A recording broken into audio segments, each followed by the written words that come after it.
Happy Thursday, I'm Rob Mack. And I'm Jess Moyer. Welcome to EverTalk Live, coming to you live Monday through Friday at 9 a.m. for all things happiness in Hollywood, pop culture, and positivity. Yes. Oh. How you feeling? Very positive? Well, you know, it's hard. I'm not going to admit to sit here and be the face of positivity and happiness in light of what's going on in the world. Everyone is terrified. I understand the fear, but we have to remain calm and we have to stay positive. Yeah, and it's easiest to do that if you stay off the news and out of your head. Amen right? to that. I mean, it's like there's something to be said for not thinking. I'm telling you. It is gold, I'm telling you. Really? Yeah, especially about the things you can't control.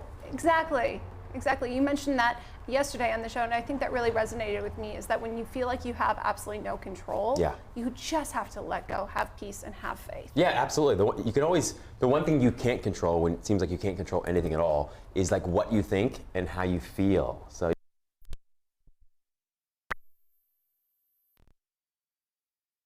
or improves your immune response and improves your ability to like navigate difficulty and adversity and think through things. So yes, you want to control what you think and how you feel. You know how I feel? How do you feel? Grateful, because we have a guest list We do.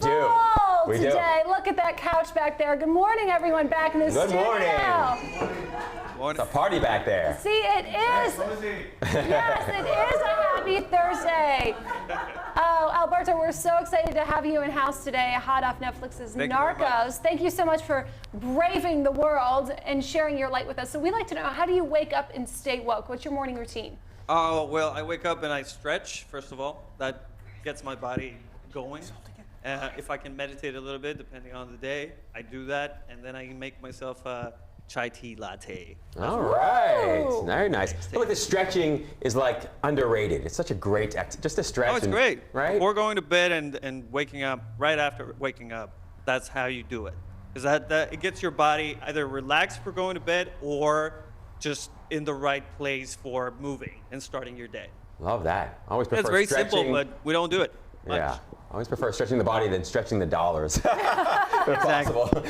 Very And nice. chai Idea tea behind is it. definitely underrated It as well. is, I agree with you. Well, thanks so much for being with us. Elizabeth Thank is you. back in the house, and we're honoring her new show on Amazon, New Day, New Chef. Good morning. Good morning. It's great to be here. Thanks for having me back. I super appreciate it. My morning routine, always black tea. And then I like to walk outside to my garden and really get in fresh air. Fresh air makes me feel like I can start the day fresh, and that's really important to me. Ah, fantastic. Also, so good to get out in nature, right? Oh, Yes, absolutely. It just changes my mindset. So you're talking about that this morning, about resetting how you want to be positive every day. Getting out in nature always does that for me. Indeed. It's one of the great things I love about LA. You can always get out in nature. Yeah, you can do it. And we encourage you to do that, especially right now. Yes, indeed. Absolutely. Well, the creative team behind the Knights of Swing is with us. Good morning. Good morning. So tell us, how do you wake up and stay woke? What's your routine? Lately, I've got two new kittens that basically rule the roost, literally. So they wake me up. I used to stretch and meditate, but now those days are gone. They need to be fed now, immediately. So they're wonderful. They actually do bring us into being present immediately, and they're lovable and just fantastic little creatures. You know, it's love in the morning. Love in the morning. Indeed. Often much more lovable than people. Surprisingly enough. Very We'll talk pure. back. Very pure. That's wonderful. It's nice to see you again this morning, Valentina. Thanks for being with us. So what's your morning routine like besides that gorgeous espresso? I remember you telling us about your cappuccinos in the morning. Buongiorno, Jeslan! I know everybody still remember the clip with me and the Italian preparation of purely 100% Italian cappuccino. But I gotta tell you, Jeslan, that lately I have been waking up dancing jazz in here, and that's what I want to talk about. Jazz, dancing and singing jazz. So I'm not going to say more because I have here my team of Night of Swing, and I will let them tell you the story. Love that. Dance and jazz. All right. Yes, I love that. You do the jazz hands? I do. Do you? That's my jazz dance. So how are you waking up and staying woke? Oh man, my golden doodle gets me up at 7 a.m. every day, and we go across the street to the park and play fetch for about 30 minutes. until he's pooped. And then I put him in the house and I go poop myself at the gym. Yeah. Literally and figuratively, huh? Yeah. Every morning. Oh, that's so cute. And what about you? What's your morning routine like? Well, I feel like everybody else has all these great morning routines. I don't really have one. I mean, I just kind of wake up, take a shower, and try to make my way to work. Well, Everybody's so healthy over here. Yeah, we've got great news for you. You know, now is the time for you really to master your morning routine and your rituals, especially. That's right. Yeah. That's right. And hygiene is a great place to start. So we all appreciate you for that, brother. You know, you got to start clean. So. That's right. That's a thing. Yeah. And what about you? How are you waking up and staying woke? What's your routine? You know, every day I have an opportunity when I wake up in my bed next to my wife of 37 years. I have a tremendous number of things to be grateful for, and I try to start every day with an attitude of gratitude for my home, for the life that I share, and the opportunities that I have now as an actor and a musician to get to do what I'm doing. And that it really starts my day off on a great note, because in our neighborhood, where I live in Woodland Hills, there are so many homeless people now that are sleeping under the viaducts and the bridges and in and around the parks. And I think I wake up, I'm in a warm home, I have food to eat. I feel so thankful that I get to start my day that way. So from there, I go into my hygienic routine and go from there with a good cup of organic coffee. Such a beautiful point. It's the small things that are actually significant things, right? To be grateful for. Love that. Thank you. Thank you all so much for being with us. We look forward to continuing the conversation with each of you later in the show. Full house today, Jess. Full house, huh? Full house, and we want to honor one of our dear friends, part of our community, Tim Story, who's gracing the cover of LA Style magazine, the entertainment issue. Big Tim, looking as young as ever, too, huh? Absolutely, especially in the times when everybody is focusing on fear. He's certainly a light in the community, so if you need extra inspiration, I always encourage you to like, share, comment, follow along with Tim's story. Absolutely. Great style, great guy, great message. And he seems to know everybody. Yes, he does, huh? Yeah, when you follow him, you're like, Tim Story knows this guy, this guy, this guy. So if they're not working with Tim, they're working with Rob. That's all I gotta love say. that. Appreciate that, Jess. How you doing today? I'm good. I'm good. Last night, I was out and I'm not gonna lie, that I was starting to feel the panic a little bit. As a single woman, I thought, oh my gosh, if this is apocalypse now, am I ready? What do I need to do to take care of myself? So I went to the market and I thought, I'm just gonna stay calm, focus on the positive, and get a lot of protein bars. And so that's what I did. I did, and it was really interesting, because there really was this like eerie sense of calm and community. And it was interesting to see, kind of what everybody had in their carts. There was this celebrity checking out in front of me in true LA form, it's the apocalypse, and there you're like, oh, I love your show. I'm glad to see you bought all the organic chicken. None left for me. Thank you. Don't worry though. I'll barter you for a protein bar. But I'm just trying to remain calm myself. It can be a little difficult. I mean, particularly for those folks that are like empaths, right? Because that emotional contagion is very real. Really? So everybody around you is like anxious and stressed and worried. It becomes infectious. And it can sort of feel like it's getting inside your body and your brain. Right? Yes, absolutely. So how do you ward off that? Because I definitely consider myself highly sensitive. I was like, I'm good. I had a great lunch at the Palm. My meetings went good. I had all good news. I was like making deals at meetings, and then I'm like, starting to freak out. Yeah, well, I think you nailed it right there, Jez. Just focusing on things that you're passionate about and purpose-driven around, and doing what you can to schedule your day in a way so that you're spending most of your day that way. I think that was that's a secret you just shared. That's fantastic. Absolutely. I had a great day until I started to panic. I think also, the challenge and opportunity I think at hand for most people is like, look, folks are losing confidence. They lose confidence in the market. They're losing confidence in big business. They're losing confidence in, political figures. They're losing confidence in the health of the world. And often, even though on one hand that's a challenge, it's also an incredible invitation to put confidence and faith in something that is real and that is eternal and that is infinite. And so you can call that what you want. You might just call it life itself. But I think we do want to revisit what we put our confidence and our faith in. Absolutely. And, it was a real challenge for me yesterday when I was doing the Trading Bell show, because I host this finance show. I'm a live stock trader, and I'm sitting here by myself, and it's a historic time in the market. I mean, trading's been halted on and off for days now. historic lows. People are panicking, and I'm supposed to sit there calmly and deliver this message to the world. Yeah. And, you know, there's a lot of pressure with that, but I want to remind everybody and encourage everybody to really think positive and recognize that even in times of chaos, there is opportunity. For every seller, there's a buyer. I mean, I know that sounds basic, right? But break it down like the stock market. Everybody's selling these stocks because they're panicked. They want their money. They're liquid. Their numbers are dropping. They don't want, you know, to be holding this junk, whatever it is. Somebody's buying it. Yeah. I probably know the guy, okay? And it might be me.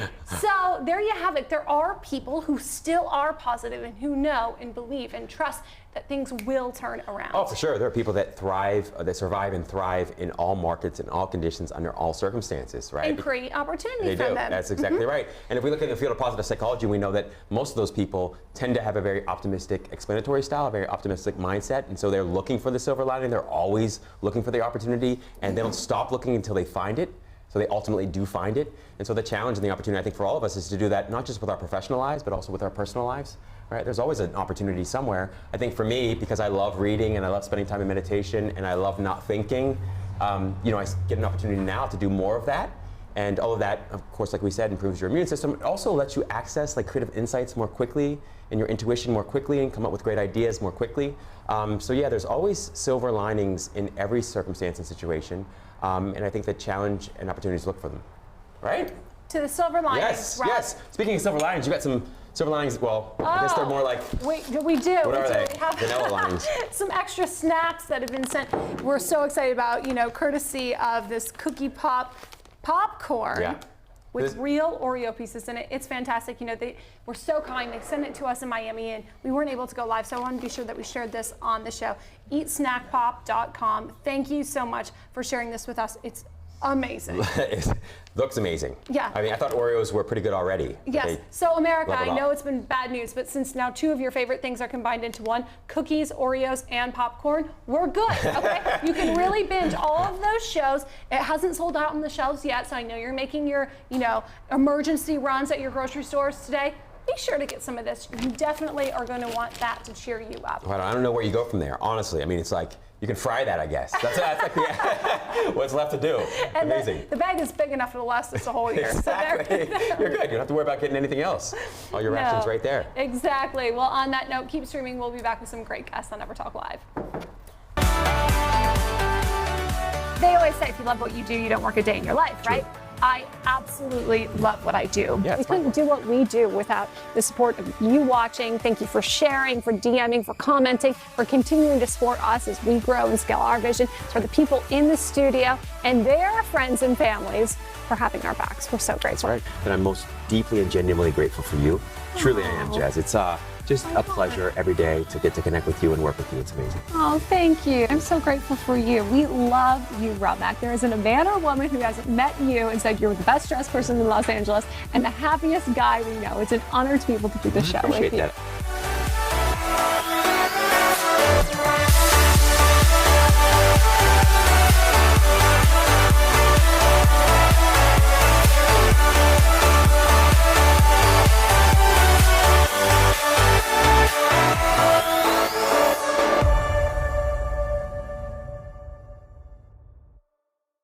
One, two, three, four.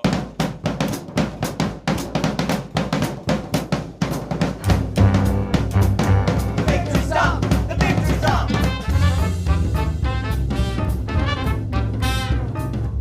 What? We want to talk with you about something. I'm all ears. We want to form a swing band. Really? A big band. You gotta have a dream, or you won't go very far. A fantasy that dreams to reach a reachable star. Is this band authorized? Who approved it? I authorized it. Without the school board's approval. I don't need the school board's approval. I'm the principal of Castle High, and I approve the band.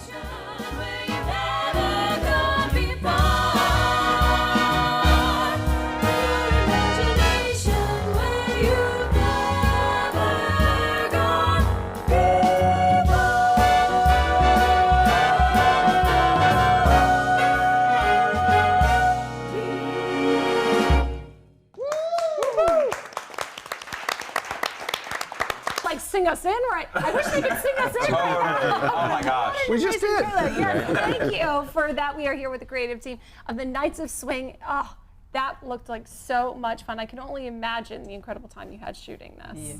Absolutely. Yes, these guys are absolutely amazing.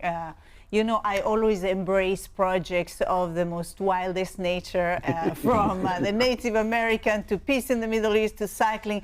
But this time, with this team, and see them composing original music and creating this story that takes place in Los Angeles in the 1940s, it's been absolutely a wonderful journey. And I will let them talk. Here we have the writer, one of the writers and composers, and here is part of our fantastic cast. So what inspired you to write this?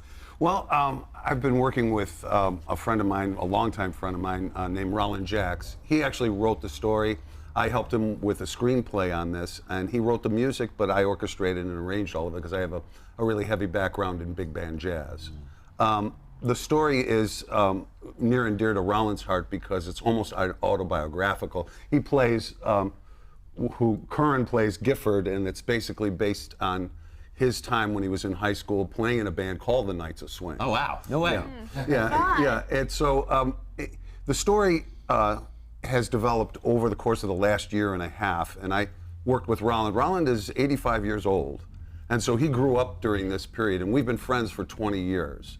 And over that time, I've orchestrated and arranged a lot of music. He's a very prolific composer and writer. He's written 3 or 4 books. He's written 4 or 5 plays. I mean, he's really an amazingly talented guy, a Renaissance man, to say the least. You know, he brings all of those values of the era of the 1940s with that swing style music, with his interest in how society was recovering from World War II during that time. And we touch on those themes in the Knights of Swing about PTSD, which they called shell shock back in the day when guys came back from World War II, had a difficult time adjusting back to civilian life. And then there's also a whole underlying theme in the Knights of Swing about the racism and the inequality that was happening during the 40s. And Jeremy plays our lead trombone player, Conrad, and a lot of the racism is directed at him because one of the moms whose daughter didn't get picked to be one of the singers in the band, as you saw in the trailer, she sort of starts this vendetta against the band because of her racist views. And it's not difficult to understand how that period was. You know, there were separate bathrooms, there were separate drinking fountains, you know, all of that, so much of that has changed between then and now, yet I think we all know that it's not quite healed quite yet. So we want to bring about attention to those issues of PTSD, of racism, of getting adjusted, coming back from World War II, and how devastating it was for families who lost loved ones. Wow, so interesting. So what was that like for you? Was that difficult playing that role, or are you clear that it's just a role and you're playing, you know, a character? I mean, it was definitely challenging. When Emilio called me up about it, I was just like, oh, awesome. And he's like, you're gonna be playing this character and you're gonna play trombone. And I'm like, cool, I don't play trombone. So what about that part? So he was great. Some of his great musician friends, he sent me a video, and another girl in the cast, Jordan, she sent me a video as well. And I pretty much hit up my nephew who plays trombone in high school right now, and I'm like, I need help. And over the course of like 2 months, I was just in my living room every day. It was remarkable what you specific. did. It really is. Yeah. It's so, like, you can't fake trombone. You can't. Like, trumpet, anything else is like, cool, I can slide, but it was intense. It was a great process, though, and I mean, like, the entire crew and Emilio and Roland and Richard and everyone was just so great on set. It was very supportive and, like, yeah, we got some good stuff done. I'm excited to move ahead with this. Just fantastic. Yeah. So I'd love to hear about your 2 roles. Hot potato with the phone. Microphone. So as Emilio stated, I play Gifford, and it's basically Roland's character. And so it was really humbling because Roland was on set with us, for a few of the days, and to see him and to see his passion for the project, it kind of gave me a little bit more energy to play the role. Was that energy anxious energy? A little bit, a little bit, because it's like, as he's watching, I'm like, Did I do it Oh right? God, am I doing this right? You know, but no, it was great. It was great to have him on set, and you know, luckily I played the saxophone in the show, so I didn't have to learn how to slide. But it was fantastic. I mean, like Jeremy said, everybody on set was just, it was such a great team. Yeah. You know, the support from everybody, and we're all so invested in the project. So.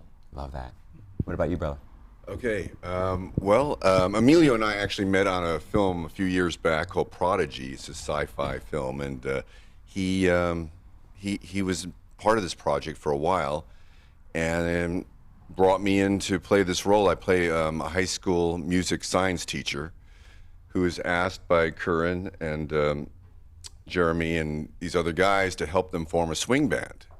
And so the music is sort of this healing place for everybody.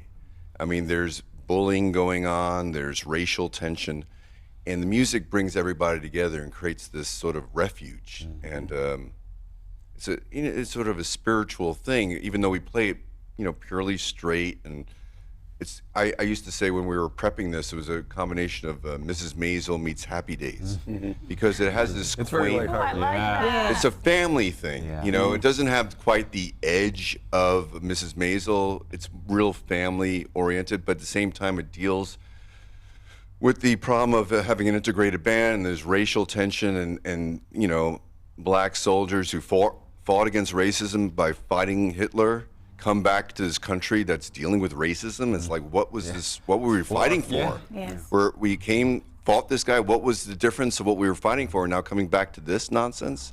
So it's dealing with all that. And so these kids who are more innocent and pure don't get it. They form their own family, and the music brings them together. And I fortunately had Emilio, who he was on tour with Peggy Lee for 10 years, and he was incredible. You'll see the pilot, unbelievable pianist, and I basically studied him conducting. Wow. I never conducted before, so fortunately we had a few months, and people say You did fantastic. Thank you, thank you, brother. But it was so much fun. I don't play any instruments. I tried to play instruments But when I he's was so younger. musical, though. He's one of these guys who's almost like an encyclopedia when it comes to knowing about music and film. I can probably mention any artist from 1930 till now, and he'll go, oh yeah, and so did this music for this movie and this. I mean, he's really an unbelievable treasure trove of knowledge about our industry and what we do. Well, I love the music, the music, going back to just Louis Armstrong. If you ever go to Queens, New York, you can go to his house, which is now the Louis Armstrong Museum. And he was really, you read about people like this, Lester Young, all these people, Miles Davis. What they dealt with in terms of racism in this country is just mind-blowing. Yeah. These genius artists that got to tour in Europe and didn't see that everybody was racist, and they come back to this country and there's still this nonsense going on. So the music is what brings everybody, like I say, it's the universal language. Yeah, I think that's one of the main points that we want to get across, because we have a really diverse, our cast almost looks like the United Colors of Ben team, because we have some Asian people, we have Hispanic, we have African American, white guys, and the reason why they're able to pool all of their talents together is because of the music.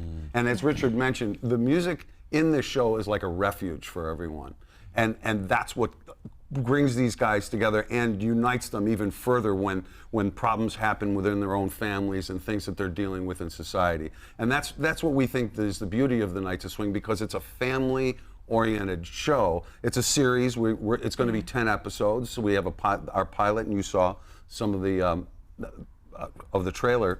And so as the story develops, we get more and more into the personal lives of these kids and their parents and the people in the community, and it gives us a very, very specific and friendly look at what life was like in 1947. Yeah, no, and it was amazing shooting with them. We couldn't have the girl singers. Today they're all working. shooting and working. That was the magic of shooting this show, because they all booked more and more work because of their characters, their talent, etc. But to be on this set and to see this variety of characters, ethnicities, personalities, it was amazing. At first, first of all, to shoot period is very difficult, and to shoot in SAG and to shoot it in LA, finding the location that looks period, it was insane to pull out, and yet it looks impeccable. But then, the first day of shooting, I see all this cast finally all in front, these amazing kids, and the adults and stuff. I'm like, that's really hope we're gonna put it together. And yet it was like a symphony. Wow. And their sense of humor and this sense of solidarity that became like the motto really of the show. It's been quite an experience, and I look so forward to continue. Oh, I think that's part of the magic you bring anywhere you go, Valentine. That's the truth. Studio, it's true. like, just this light. It's contagious. Thank you. Thank you, Jessica. We're so excited for your journey. Please tell everyone where they continue to find, follow, and of course, see Nights of Swing. Yes. Well, for the moment, you can find us at www.nightofswings.com. We're having the first screenings, and I'm not going to say anything about the network, because we are right now into the process. Yeah. And but it looks very good. It sure does. Well, congratulations again. Keep streaming. We'll be back with more. Thank you so much. Live. Thank you. Thank you guys. Gotta get it right now. Yeah, push over limits with you right now. Gotta get it right now. Yeah, push over limits with you right now. Gotta get it right now. Yeah, push over limits with you right now.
Backstabbing's hard work. It wears you out eventually.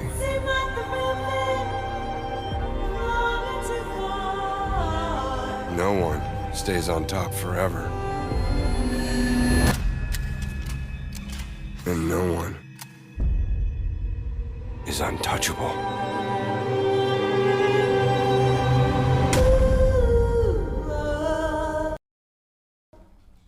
Oh. No one is untouchable. Wow. That's That is intense. Seriously intense. Yeah. Alberto, obviously from Narcos, Mexico. Tell us a little bit about your experience with the series. Well, first of all, it was shot entirely in Mexico, which makes it phenomenal for me. Beautiful, because I am from Mexico. So I was going back home to do all of these things that are, I mean, Narcos Mexico is one of the top shows in the world right now. So just the fact that I was doing it in my country for one of the biggest shows on earth right now, it's just, it's a perfect combination.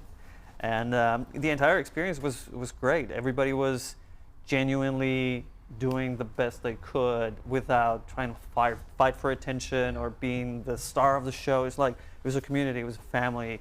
It was very organic. Even people that have worked with Tarantino or Spielberg or people that have done international projects, they were just there for everybody else, and it was just a beautiful experience altogether. Yeah. And in the production values, you're going to see if you haven't seen it yet.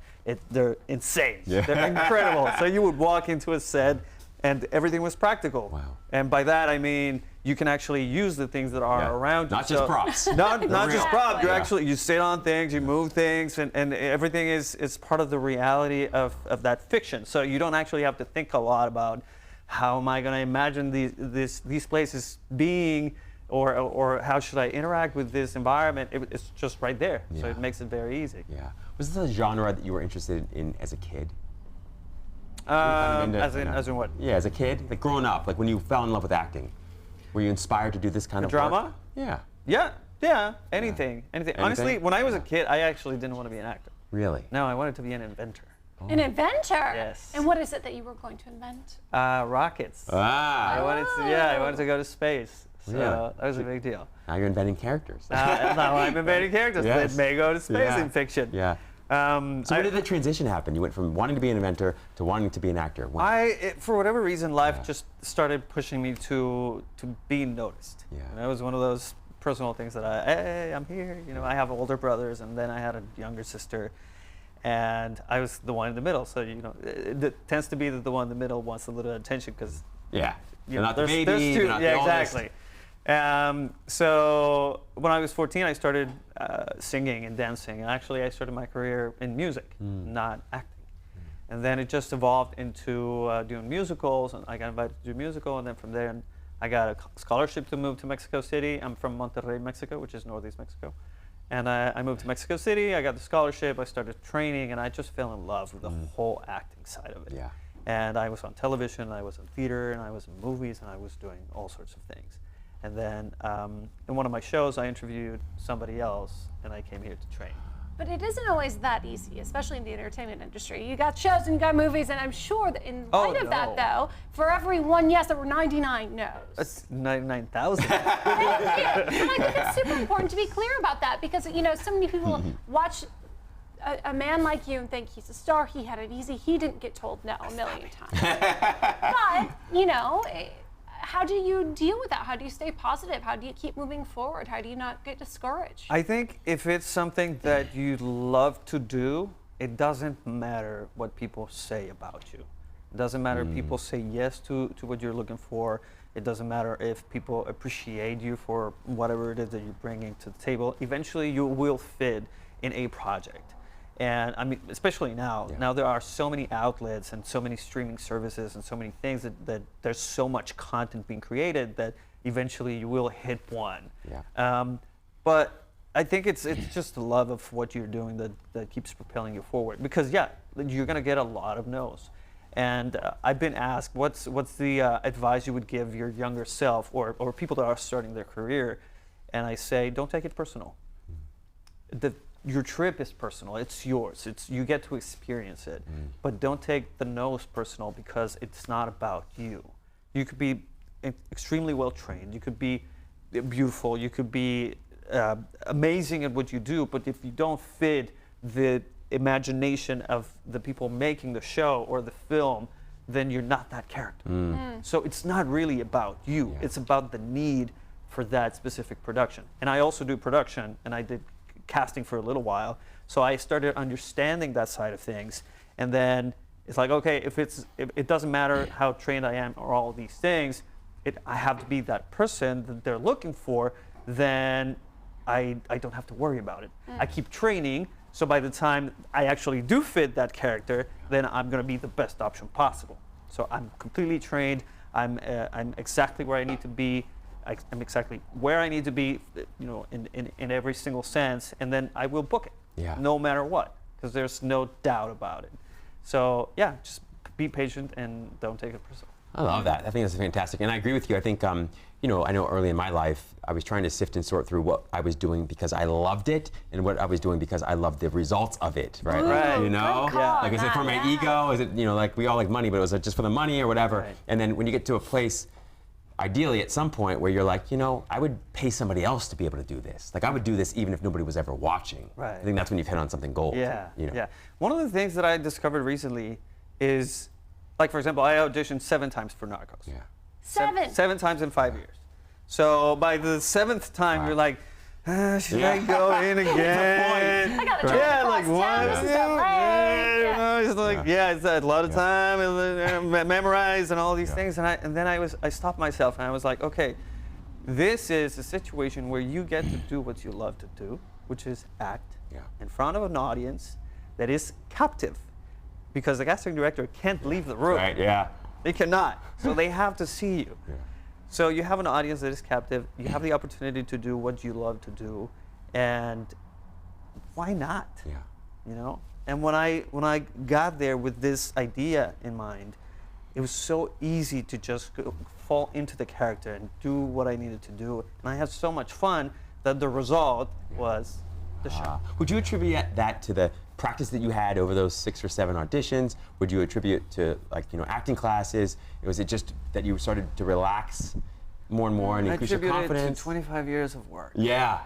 So it was 25 years. Yes. Yeah. I've been active for 25 years now. Yeah. I don't know. It doesn't look like it. it But doesn't look like it at all. I've been around for a while. Yeah. So what's next for you? We are Jesse Garcia and myself. Jesse Garcia is also one of the actors in the show, and myself are developing an action comedy that we're going to be pitching to some streaming services soon, ideally. And there's a horror movie that we're probably going to be shooting this summer. There's a TV show that is coming out with a new platform called Rivet. There's a movie, there's a feature film on Amazon right now, and there's another feature that it's on festivals. Wow, love this. Yeah. What's the feature on Amazon? What's it on Amazon? You said? Amazon, yeah. Yep. It's called I Am Fear. It's a horror film. Love. Yeah. Got a lot of pots boiling right now. Exactly. I know. Yeah. It's a lot of fun. I mean, this career, and you probably know this, it's ups and downs. And sometimes it's a drought, and sometimes you have a lot of things going on. Yeah. And you got to take advantage of those things and create momentum and just keep pushing forward. Yeah. You know, it's not only about your agents to do the work of finding you jobs. You also have to get to talk to people, and if you can't create now, a lot of people actually create their own content. Yeah. It's a lot easier. You have a phone, or you have the cameras are way cheaper than before. You can actually propel your career by doing things yourself and telling your own stories. And actually, that's how I started. When I first moved to Los Angeles, I didn't speak English, and Really? Wow. I didn't at all. And it was funny. It was like the first weekend I was here, I went to a party, and I literally, it was like the entire party was all Americans speaking the way we're speaking right now, and everybody would laugh, and I'd just laugh along, like, like, Jess. I had no idea what they were saying, none at all. And obviously I trained myself, I read a lot of books, I developed vocabulary, and worked on my accent and whatnot. But at the beginning, all the roles, because the Latinos were not a thing in Hollywood yet. This was 2005. All the roles that I were given were the gardener or the wetback or things like that. And I don't identify with any of those because I have a degree in engineering, and I speak several languages, and I do all these other things that I've never worked the fields in my life.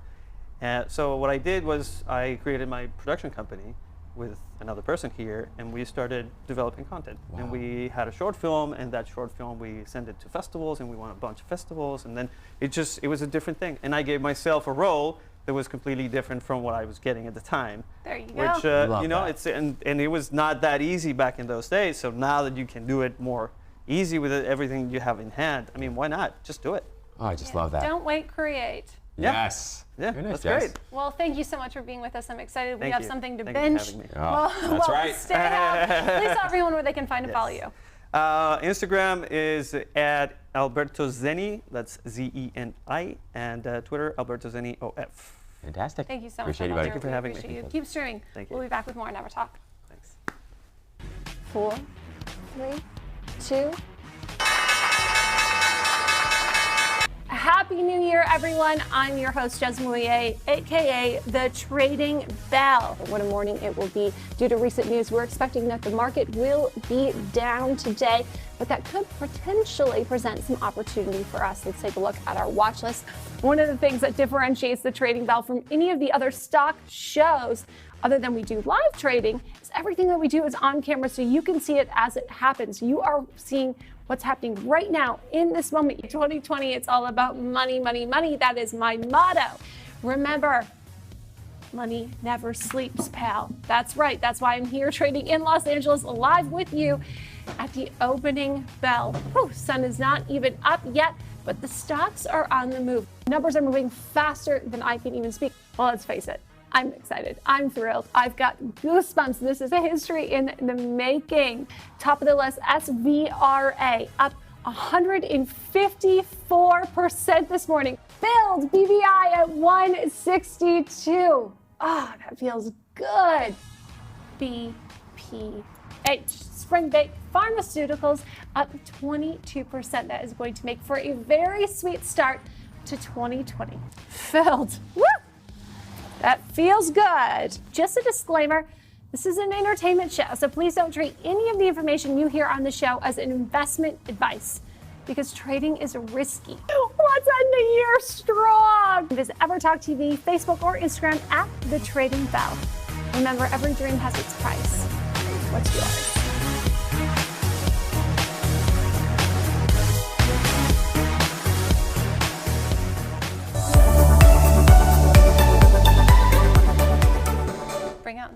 Welcome back to EverTalk Live. I was just saying how we bring out the best in each other. And we get the best guests. Exactly. Like Elizabeth Alfano. And that's why she's back with us this morning. And congratulations on your new show on Amazon. Oh, thank you. It's, of course, a group effort. I'm just one of the EPs, and I'm a chef on this fabulous show, New Day, New Chef on Amazon Prime. Okay, tell us all about it. It's really very exciting. Okay, so it's 8 episodes in this first series, and it's really the first large-scale, big professional vegan cooking series. So there are some clips out there from YouTube, and there's some episodes on different cooking shows, but there's never been like a, okay, we are dedicated to veganism kind of cooking show. And this is it from start to finish. There's 16 chefs, 4 EPs that are working on the show, I'm one of them, and it's been really exciting. I just absolutely love this, because even from the first time we had you on the show just a year ago, it seems more and more mainstream. More and more people are accepting veganism, are making the choice to have a meatless Monday, or fully going vegan. Yes, right, absolutely. So plant-based is kind of taking the world by storm. I think as more and more people care about their health, and they sort of care about the environment, and they look at the world around them, and then animal concerns as well perhaps are coming through for them. So more and more people are trying it. They've probably heard from their doctor somewhere, like, cut out the meat, cut out the dairy, and people are taking that to heart. So I think what I realized when I went plant-based is that my life was actually very small with meat and dairy. I was always going back to the same things. There was, 5 or 6 dishes that I ate, and I really didn't know anything about vegetables. And then I opened my world of vegetables, and I do things like this, episode 5, New Day, New Chef. Stuffed Italian peppers. So it's not like you have to sit there with kale for the rest of your life, which is also very good for you, by the way. But, if you wanted to branch out beyond kale, you can do some really creative, wonderful, tasty things with the veggies. So that's stuff with kale? No. What's that This is stuff. Okay, yeah. But great question. Yeah. Okay, high fiber, low calorie, just very tasty Italian stuffed peppers. It's with mushrooms, green peppers, lots of spices, tomatoes, onions, and tempeh. So tempeh is fermented soy. It's basically a blank slate, just tastes like nothing until you season it. And the reason people like their meat is because of the seasonings. So I just seasoned it with cumin and paprika and some soy sauce, and it tastes just like meat. I swear, I serve these at dinner parties. People don't know the difference. It tastes just like meat. Oh, I love it. Yes, and so healthy for you, about 150 calories each. Wow. If you can believe it. And about 17 grams of protein.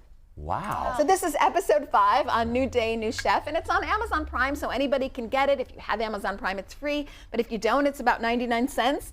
And you're gonna see John Sally. Do you guys know who he is? 4-time NBA champ. Right. Yeah, pretty awesome. Yeah. So he's on there, and Olympic medalist Dotsie Baus, she's one of the chefs. Flip the Scripts, Allie Eisman, she's on there for an episode. I'm on there for an episode. The very charismatic and sexy Marco Antonio de Gil. He's this podcast sensation. Yes, very, very hot. Yes, we cook together. It's really fun. So just a great cast, and it's really all about, you guys can relate to this, positivity. Doing things for yourself, doing things for the planet, doing things for animals, kind of shifting where we were before and starting afresh. Oh, so interesting. So where did your journey with the show begin initially? Like, how did you find it? How did it find you? How did it find me? So the very fabulous Jane Velez Mitchell, she along with Eamon McChrystal are the lead EPs, we'll say, and the creators. And Jane just said, you know what? I've been wanting to see a vegan cooking show out there. Yeah. There isn't one. I'm not going to wait, I'm going to create. And she said, I'm doing it, come hell or high water, I'm gonna do it. We're gonna find the money and this is gonna happen. And that's what happened. Well, you've been one of the most respected voices of this movement, though, for years. Thank you. For those of you who might not know the journey, please tell us a little bit about that and the radio show and really how you've established your voice and your presence in this. Thank you. So I had been wanting to be vegan my whole life. I grew up in the Midwest and I just didn't think I was allowed. I know that sounds funny, but as a kid, my parents really said, nope, this is how you do it. And so I'd been trying to find a window. And then my nephew came to me when he came back from school and he said, my coach said at the University of Oregon, no meat, no dairy if you want to play on my team. And he was on the football team. So I was like, oh my gosh, you got a professional to give you permission. And I was vegan that day. Oh, wow. And since then, I've really committed myself out of the personal love, but also in wanting to help others who are looking for a way to go plant-based. So I now have the only plant-based radio show in the nation, which is so exciting, the Elizabeth Alfano Show on WCGO, and it's also syndicated. And I do a lot of cooking classes. So for example, this Saturday, I'm doing a cooking class with West Los Angeles College so that I can help people kind of jumpstart their plant-based life. Wow. So Incredible. So your professional life obviously sort of took off as a result of that decision. How did your personal life change and sort of your body feel differently as a result of going plant-based? I love this question. So I figured I'd shed some weight, and I did. Yeah. And it was good. I mean, sweet, so sweet. I took that. I was great about that. But I got this extra boost of energy, and I already have a lot of energy, so you sort of think like, well, how's that possible? But I did. I got this extra boost of energy. But what's even more interesting to me is I didn't realize the burden that I was carrying around doing something that didn't align with my personal values. And eating meat or not being kind to animals has never aligned with my personal values. And when I lifted that burden, I realized I had been carrying a weight, that sort of disconnect that I had been living with my whole life until I switched to plant-based. And that really has just been a guiding source of joy for me. Wow.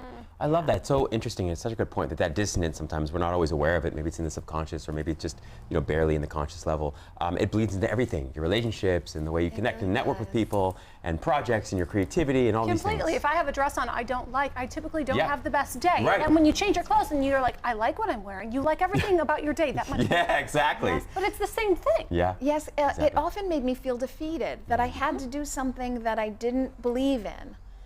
And that's, not being kind to animals. That really weighed on me. And when I lifted that, I just felt like, oh my gosh, I really want to help people. Anybody who, even if they're doing it for their health or the environment, whatever their reason is, that's really why I teach now. And I'm a licensed instructor for the Food for Life program with the Physicians Committee for Responsible Medicine, because I really want to give people all the facts about how nutritiously this is really a way to go. And then you get all these extra benefits like energy and joy. Ah, love that. All about the joy. And we so appreciate you. Please tell everyone where they can find and follow you. Oh, yes. Well, please, you can follow me personally, Elizabeth Alfano. That's a little spelled differently, ELYS.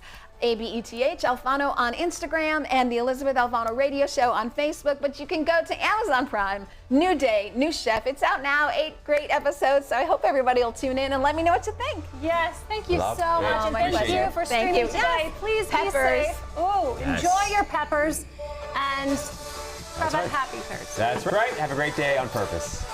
Have a great day on purpose. Yes. Love.